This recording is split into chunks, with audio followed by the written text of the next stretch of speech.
বন্ধুরা good morning, তোমরা সবাই কেমন আছো? আশা করছি অনেক ভালো আছো।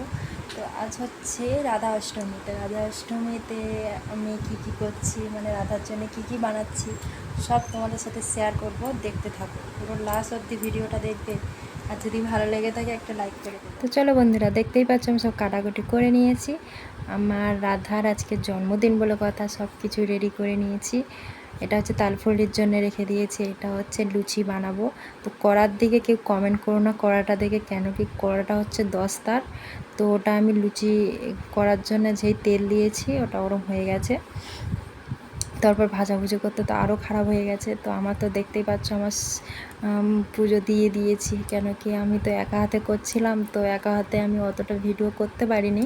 তো যেটুকুনি পারি তোমাদের সাথে একটু শেয়ার করে নিলাম। তো যদি আমার ভিডিওটা ভালো লেগে থাকে একটা লাইক করে দিও, একটা কমেন্ট করে দিও। তো এটা দেখতে পাচ্ছ যে আমি এটা তালফুগলি বানিয়েছি, এগুলো সব রকম ভাজা করেছি। এটা হচ্ছে সুজি বানিয়েছি, লুচি, এগুলো লাড্ডু, মানে এগুলো সব পুজো দিয়েছিলাম। কলা পাতায় ওটা আছে, ওটা ক্ষীর, মানে দুধকে ফুটিয়ে ফুটিয়ে ক্ষীর তৈরি করেছিলাম, যেটা রাধারানী খুব পছন্দ করে। তো আমি তো পুজো টুজো দেওয়া হয়ে গেছে, এটা আমাদের ঠাকুর। তোমাদের ভালো লেগে